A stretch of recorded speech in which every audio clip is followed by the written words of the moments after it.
যাদেরকে গুম করা হয় ওদেরকে সম্ভবত এই খাতাতে এন্ট্রি করে। আচ্ছা আচ্ছা। তো ওইখানে আমাদের নাম ঠিকানা লিখলো, লিখে এরপরে তাদের টিমের ভিতরে আমাদেরকে নিয়ে গেল। নিয়ে যাওয়ার পরে অকথ্য নির্যাতন শুরু করলো। এবং হ্যাঁ, ওই দিন থেকেই প্রচুর নির্যাতন করা শুরু করলো। এরপরে আমার স্যারকেও নির্যাতন করা শুরু করলো। এগুলো নির্যাতনের মানে ভয়াবহতা, এত ভয়াবহতা যে আপনাদেরকে বললে আশ্চর্য হয়ে যাবেন। 4-5 জন মানুষ মানে লাঠি দিয়ে তারা একের পর এক মানে মারা শুরু করছে। হাতে পায়ে কোনো জায়গা তাদের বাদ রাখে নাই, এমনভাবে মারা শুরু করলো। আমি নিজের সেন্স হারিয়ে ফেলতেছি যে আমি কোথায় আছি, কি হচ্ছে আমার সাথে। এরকম মুহূর্তে মানে এমন অবস্থা হয়ে গেল, আমার পায়ের জয়েন্টগুলো সব ফুলে গেল, কালো হয়ে গেছে, পুরো এই হাত টাত সব কালো হয়ে গেছে। আমি বুঝতে পারতেছি যে আমার কোনো সেন্স নাই। এরপরে এই অবস্থাতেই আর আমাকে টাঙিয়ে রাখতো। হ্যাঁ, আমাকে বিভিন্ন দলের কথা জিজ্ঞেস করতো, তুই উগ্রবাদী, জঙ্গি, হ্যাঁ, স্বীকার কর। আমি বলতাম আমি তো এগুলো কিছু চিনি না, আমি জানি না। এটাতে আরও তাদের আরও নির্যাতন তারা আরও বাড়িয়ে দিত। আচ্ছা, মানে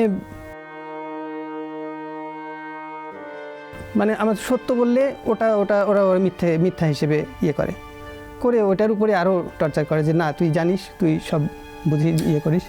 বিগত দিনে আসলে আমরা যেটা দেখেছি যে সরকার ছিল, ফ্যাসিস্ট যারা ছিলেন, তাদের হচ্ছে মুক্তিযোদ্ধা বা মুক্তিযোদ্ধা পরিবারের প্রতি একটা আলাদা রকম সফট কর্নার ছিল। তো আপনি তো নিশ্চয়ই একজন মুক্তিযোদ্ধা পরিবারের সন্তান, আপনার বাবা মুক্তিযোদ্ধা ছিল, তো এটি তো নিশ্চয়ই তারা জানতো, কারণ তাদের কাছে সব ধরনের তথ্যই থাকতো।